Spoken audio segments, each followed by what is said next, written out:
नहीं होगा।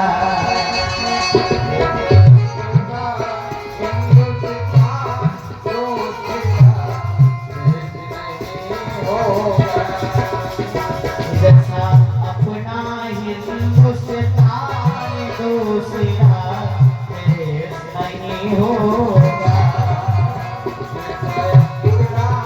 हिंदुस्तान दूसरा देश नहीं होगा। कि जहाँ जन्मे स्वयं भगवान,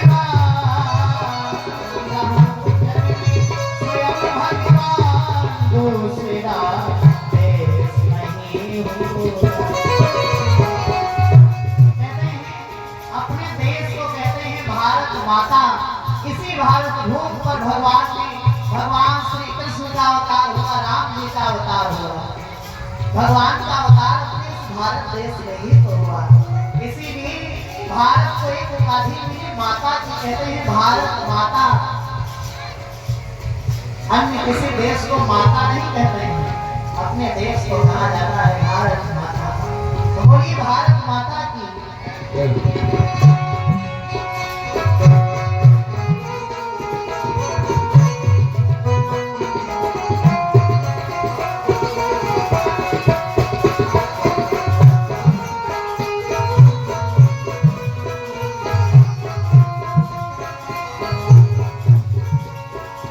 जैसा अपना हिंदुस्तान दूसरा देश नहीं होगा।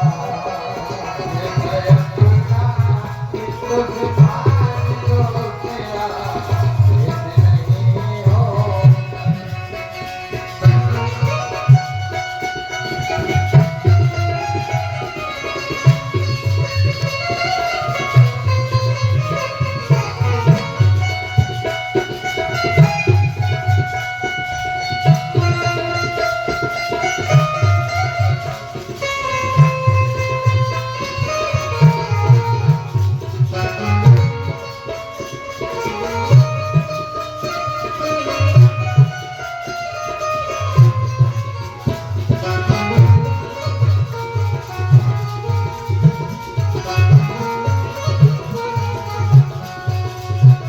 जहाँ डाल डाल पर सोने की चिड़िया करती है बसेरा, वह भारत देश मेरा, वह भारत देश मेरा।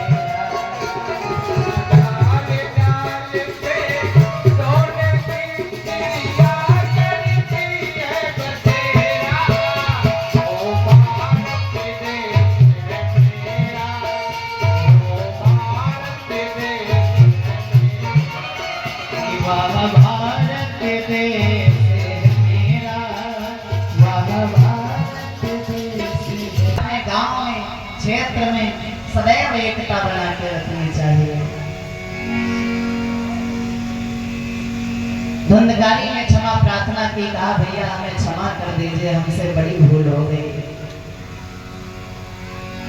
मैंने परिवार विनाश किया, कहा मैंने परिवार को विनाश किया, मेरे द्वारा ही हमारे परिवार का नाश हो गया।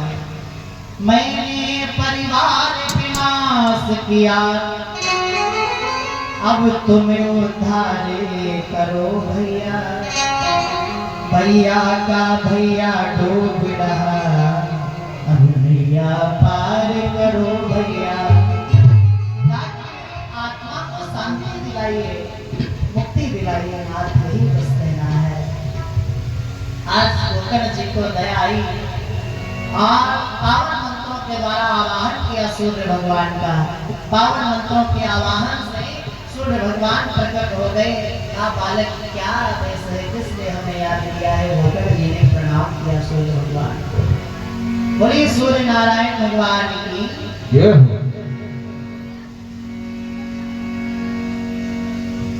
आज सूर्य नारायण भगवान आए और कहा बालक क्या आदेश है? गोकर्ण जी कहने लगे भगवान विनती बस ये है कि हमारे भैया की आत्मा के लिए, मुक्ति के लिए कोई उपाय बताइए। सूर्य नारायण भगवान कहने लगे कि उपाय बस यही है, एक ही उपाय है।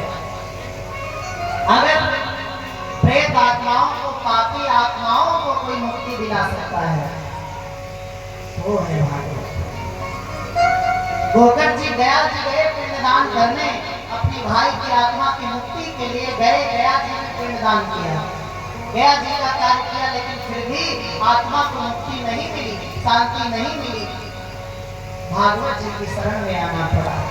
इसीलिए गया जी का कार्य कोई भी करने जाए तो विशेष महाराज भागवत जी का अनुष्ठान जरूर करना चाहिए।